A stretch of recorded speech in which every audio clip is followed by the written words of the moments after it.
Assalamu alaikum, chers frères et sœurs en islam. Aujourd'hui, nous allons aborder une question qui peut sembler surprenante à première vue. Pourquoi le prophète Muhammad, paix et bénédiction sur lui, a-t-il appelé un pigeon un démon? Ce titre peut effectivement prêter à confusion, et vous pourriez être tenté de vous demander comment un oiseau, un pigeon, peut être associé à une créature aussi inquiétante que le démon. Pourtant, cette histoire cache une leçon précieuse, et un message profond que nous allons explorer ensemble dans cette vidéo. Avant de commencer à disséquer cette question, il est essentiel de comprendre que dans l'islam, chaque parole du prophète Muhammad, paix et bénédiction sur lui, a un sens profond et précis. Les récits de sa vie et de ses paroles ne sont pas à prendre à la lettre, ou dans un sens superficiel. Souvent, le prophète, paix et bénédiction sur lui, utilisait des métaphores et des images pour transmettre des enseignements spirituels. C'est pourquoi, pour comprendre pleinement cette question, il est crucial de prendre en compte le contexte historique, culturel, ainsi que les principes sous-jacents de l'islam. Le terme démon, ou shaitan en arabe, fait référence dans l'islam à des créatures invisibles, souvent des djinns, qui ont la capacité d'influencer l'homme. Les djinns, comme il est mentionné dans le Saint-Coran, sont des êtres créés par Allah à partir de feu sans fumée. Certains de ces djinns sont bienveillants, tandis que d'autres, dits shaitans, démons, sont malveillants et cherchent à détourner l'homme de sa voie droite. Le rôle des shaitans est de semer la confusion, le doute, et de pousser les individus à commettre des péchés. Il est donc crucial de bien comprendre ce que signifie le terme démon dans le contexte de l'islam. Contrairement à ce que certains pourraient penser, ce n'est pas un terme simplement lié à une créature maléfique. Le démon dans l'islam est aussi une métaphore pour tout ce qui pourrait détourner l'homme de son lien avec Allah. Les démons, au sens symbolique, représentent toutes les distractions, tentations et influences négatives qui éloignent une personne de la voie droite. Maintenant, la question se pose, comment un pigeon pourrait-il être lié à ce concept de démon? En réalité, l'histoire derrière cette expression du prophète Muhammad, paix et bénédiction sur lui, est bien plus subtile. Le pigeon, dans certaines situations, symbolise les distractions mondaines. Ce n'est pas que le pigeon en soi soit une mauvaise créature, mais l'attachement excessif à toute chose matérielle, ou à des préoccupations futiles peut devenir une distraction dangereuse. Le prophète Muhammad, paix et bénédiction sur lui, cherchait souvent à rappeler aux croyants que l'attachement aux choses matérielles, même aux plus simples, comme l'élevage d'animaux, ne doit jamais être un obstacle à notre objectif ultime, servir Allah et accomplir nos devoirs spirituels. Parfois, ces petites choses peuvent devenir des démons dans nos vies, nous détournant de notre foi, de nos prières, et de nos engagements envers la communauté. Éviter les distractions, il est donc évident que ce n'est pas une critique de l'animal lui-même, mais un avertissement spirituel. Le prophète, paix et bénédiction sur lui, nous enseigne que nous devons garder notre cœur pur, éviter les distractions excessives, et rester concentrés sur ce qui est véritablement important, notre relation avec Allah. Comme il le disait dans un autre hadith, ce monde est une tempête, et nous devons naviguer avec sagesse sans nous laisser emporter par ces vagues. Il y a un hadith, rapporté dans plusieurs sources authentiques, où le prophète Muhammad, paix et bénédiction sur lui, évoque un incident lié à un pigeon. L'histoire nous raconte qu'un homme, dans sa quête de satisfaction personnelle, a cherché à apprivoiser un pigeon. Cette action pourrait sembler anodine à première vue, mais c'est là que le prophète, paix et bénédiction sur lui, intervient pour expliquer le danger de telles distractions. Lorsque le prophète a observé l'homme, il a averti que ces types de comportements peuvent mener à une perte de concentration spirituelle. Le prophète, paix et bénédiction sur lui, a toujours mis en garde contre les choses qui peuvent détourner l'esprit des obligations spirituelles et des pratiques religieuses. Dans cet incident, il nous montre que même des actions apparemment bénignes, comme l'apprivoisement d'un animal, peuvent devenir une distraction si elles sont faites avec une intention excessive. L'homme n'était pas simplement en train de prendre soin du pigeon, il s'agissait d'une forme de distraction qui le détournait de ses priorités spirituelles. Cette histoire nous invite à réfléchir sur nos propres distractions dans la vie. Chaque jour, nous sommes entourés de choses qui peuvent nous attirer, qu'il s'agisse de loisirs, de passions ou même de préoccupations légitimes, mais si nous ne faisons pas attention, ces distractions peuvent nous éloigner de ce qui est vraiment important. Les pigeons, comme d'autres animaux, peuvent être perçus comme un symbole de distraction dans cette histoire. En effet, dans un environnement où l'on cherche à se concentrer sur la foi et les prières, des éléments extérieurs peuvent devenir des tentations. Ces distractions peuvent être des choses simples et naturelles, comme l'attrait d'un animal ou même un simple loisir. Le prophète, paix et bénédiction sur lui, nous rappelle ici que même les choses apparemment inoffensives peuvent devenir des obstacles sur notre chemin spirituel. Dans l'islam, il est dit que nous devons toujours être conscients de notre environnement et éviter de nous laisser submerger par des activités qui ne servent pas notre objectif ultime. Notre vie ici-bas est courte et chaque moment compte pour renforcer notre connexion avec Allah. Cependant, lorsqu'une personne devient trop attachée à des choses matérielles, ou des distractions, comme les animaux ou des passions mondaines, cela peut perturber son équilibre spirituel. Imaginons par exemple qu'une personne passe plus de temps à prendre soin d'un animal qu'à accomplir ses prières. Bien qu'il n'y ait rien de mal à aimer les animaux, si cela empêche de réaliser des actes de culte, ou de se concentrer sur la prière, alors cette distraction peut devenir un problème. C'est ici que le prophète, paix et bénédiction sur lui, utilise une métaphore forte pour souligner que ce type de distraction peut détourner quelqu'un de ses responsabilités religieuses. Le terme démon utilisé par le prophète Muhammad, paix et bénédiction sur lui, dans ce contexte ne doit pas être pris de manière littérale. En réalité, il s'agit ici d'une métaphore pour illustrer le danger des distractions spirituelles.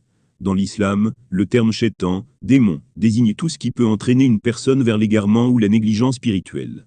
Le prophète, paix et bénédiction sur lui, ne faisait pas référence à une créature maléfique sous la forme d'un démon, mais plutôt à l'idée que certaines choses peuvent agir comme des démons dans nos vies, en nous éloignant de notre foi. Le démon, dans ce contexte, est tout ce qui interrompt notre concentration sur Allah et nous éloigne de nos responsabilités spirituelles. Le prophète, paix et bénédiction sur lui, utilisait ce langage pour alerter ses compagnons et nous tous sur le fait qu'une obsession excessive pour des plaisirs mondains, aussi simple soit-il, peut avoir un impact sur notre dévotion et notre pratique religieuse. Dans ce hadith, l'homme qui cherche à apprivoiser le pigeon devient un symbole de ce que le prophète, paix et bénédiction sur lui, avertit. Ce n'est pas l'animal qui est mauvais, mais l'intention derrière cette obsession. Si une personne laisse une chose, qu'il s'agisse d'un animal ou d'une autre distraction, détourner son attention de ses obligations religieuses, alors cette chose devient, selon le prophète, un démon symbolique. Cette histoire nous enseigne une leçon importante. Même les petites choses dans la vie peuvent devenir des obstacles, si elles sont mal gérées. Nous devons apprendre à garder un équilibre, à ne pas permettre à des distractions mondaines de nous détourner de notre relation avec Allah. Le prophète Muhammad, paix et bénédiction sur lui, nous invite à réfléchir à nos priorités et à veiller à ce que notre cœur soit toujours dirigé vers Allah. Nous devons aussi comprendre que la modération est essentielle dans la vie de chaque musulman. Ce n'est pas l'action en soi qui est mauvaise, mais l'attachement excessif à des choses qui ne servent pas à fortifier notre foi. Il est important de garder à l'esprit que tout ce que nous faisons doit être en harmonie avec nos objectifs spirituels. En fin de compte, l'appel du prophète, paix et bénédiction sur lui, était de nous avertir que les distractions, qu'elles soient grandes ou petites, peuvent prendre une place trop importante dans nos vies. Nous devons être vigilants et ne jamais laisser ces démons symboliques nous égarer du chemin droit. Il est essentiel de souligner que dans l'islam, le problème ne réside pas dans l'animal en lui-même, ni dans les choses matérielles ou mondaines que nous rencontrons dans notre quotidien. Au contraire, le prophète Muhammad, paix et bénédiction sur lui, nous enseigne que ce qui compte vraiment, c'est l'attitude humaine envers ces distractions. L'animal ou l'objet en question, qu'il s'agisse d'un pigeon, d'un bien matériel, ou même d'un loisir, n'est pas en soi un mal. C'est l'attachement excessif à ces choses qui devient problématique. Le prophète Muhammad, paix et bénédiction sur lui, n'a pas critiqué le pigeon comme créature, mais il a plutôt mis en lumière comment l'attitude de l'homme envers une distraction peut devenir un obstacle spirituel. En effet, si une personne devient trop obsédée par une activité ou un objet au point de négliger ses responsabilités religieuses ou spirituelles, cela peut créer un déséquilibre dans sa vie. En islam, la modération est un principe fondamental. Allah nous invite à adopter un équilibre dans tous les aspects de notre vie. Cela inclut notre manière de gérer nos engagements mondains, nos loisirs, nos affaires matérielles, mais aussi nos relations sociales. Nous ne devons pas laisser ces éléments prendre une place démesurée dans nos vies, au détriment de notre foi et de nos obligations religieuses. Le prophète, paix et bénédiction sur lui, a souvent souligné que l'islam est une religion de modération et d'équilibre, et ce, dans tous les aspects de la vie. Le prophète Muhammad, paix et bénédiction sur lui, nous invite à ne jamais permettre à des distractions, aussi petites qu'elles soient, de perturber notre lien avec Allah. Dans un hadith bien connu, il dit « Votre vie ici-bas est un moment éphémère. Prenez-en soin, mais ne vous y attachez pas excessivement, car votre véritable demeure est dans l'au-delà. » Cela nous rappelle que tout ce qui existe dans ce monde est temporaire, et que notre attention doit être dirigée vers ce qui est éternel, vers Allah. Les distractions mondaines peuvent prendre différentes formes, des objets matériels, des activités de loisirs, des relations sociales, ou même des préoccupations professionnelles. Le problème n'est pas dans la présence de ces distractions, mais dans l'attachement que nous leur accordons. Par exemple, un individu peut choisir de passer de longues heures à regarder la télévision, ou à se concentrer sur un passe-temps, mais en négligeant la prière, ou d'autres obligations religieuses. Là est le danger, ce n'est pas l'objet de distraction, qui est un mal en soi, mais le manque de priorisation dans la gestion du temps et des priorités spirituelles. Le prophète Muhammad, paix et bénédiction sur lui, nous enseigne que nous devons mener une vie équilibrée, où nous consacrons du temps à nos obligations religieuses et spirituelles, tout en étant responsables dans les autres aspects de notre existence. Il nous invite à utiliser les bénédictions matérielles de ce monde de manière sage, sans tomber dans l'excès. Tout ce qui ne contribue pas à notre bien-être spirituel, ou à notre relation avec Allah doit être considéré avec modération. Ce message de modération est d'autant plus pertinent aujourd'hui dans notre monde moderne, où les distractions sont omniprésentes. Les téléphones, les réseaux sociaux, les exigences du travail, et bien d'autres distractions peuvent rapidement occuper une place importante dans nos vies, et ce, au détriment de notre relation avec Allah.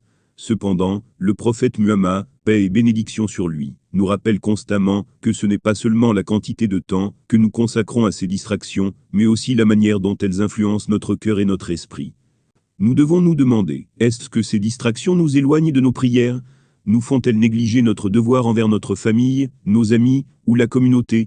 Nous détournent-elles de notre mission spirituelle ici-bas, qui est de servir Allah avec dévotion? Le prophète, paix et bénédiction sur lui, nous guide vers l'idée que notre relation avec Allah doit être primordiale. Si des distractions nous empêchent d'accomplir nos obligations religieuses ou d'entretenir un cœur pur et dédié à Allah, alors nous devons les réévaluer et trouver un meilleur équilibre. Alors, pourquoi le prophète Muhammad, paix et bénédiction sur lui, a-t-il appelé un pigeon un démon? Ce n'est pas une attaque contre l'animal, mais plutôt un avertissement profond concernant l'importance de se concentrer sur ce qui compte vraiment dans notre vie spirituelle. En islam, nous sommes constamment invités à être conscients de nos distractions et à garder nos cœurs purifiés et détachés des choses matérielles pour nous consacrer pleinement au service d'Allah. Ce n'est pas une critique des choses du monde, mais un appel à la modération et à l'équilibre. Nous devons être vigilants face aux petites choses qui peuvent se transformer en obstacles sur notre chemin spirituel. Le prophète Muhammad, paix et bénédiction sur lui, nous enseigne que nous devons veiller à ce que notre cœur soit toujours pur et dirigé vers Allah, en ne nous laissant pas distraire par les vanités de ce monde qui peuvent détourner notre attention de ce qui est éternel et véritablement important. Il est crucial de comprendre que dans chaque acte de notre quotidien, même les plus simples, il y a une leçon et une occasion de nous rapprocher d'Allah. Lorsque nous accordons une importance excessive à des choses, aussi innocentes puissent-elles paraître, nous risquons de perdre de vue l'essentiel, notre adoration d'Allah, et notre responsabilité de vivre une vie juste, équilibrée et pleine de foi. Que cet enseignement nous guide chaque jour, et qu'il nous inspire à vivre, avec plus de conscience et de dévotion envers notre Créateur. Qu'Allah nous accorde la sagesse, pour reconnaître les distractions dans nos vies et la force de les surmonter, pour nous concentrer pleinement sur notre quête spirituelle. Que nos actions, nos pensées et nos intentions soient toutes pour sa gloire et sa satisfaction. Enfin, prions pour que nous soyons toujours guidés sur le droit chemin, pour que nos cœurs soient remplis de lumière et de paix, et pour que nous soyons en mesure de servir Allah de manière sincère et dévouée. Ô Allah, accorde-nous la capacité de rester concentrés sur toi, de garder nos cœurs purs, et d'être toujours vigilants face aux distractions du monde. Que tu nous protèges des pièges de l'ego et des tentations qui peuvent nous éloigner de toi. Amen. J'espère que cette vidéo a éclairci cette question et que ce message vous a été bénéfique. Si vous avez aimé, n'oubliez pas de liker, de vous abonner à la chaîne pour plus de contenu enrichissant et de partager cette vidéo avec vos amis afin que cette sagesse puisse atteindre un plus grand nombre. Assalamu alaikum wa rahmatullahi wa barakatuh.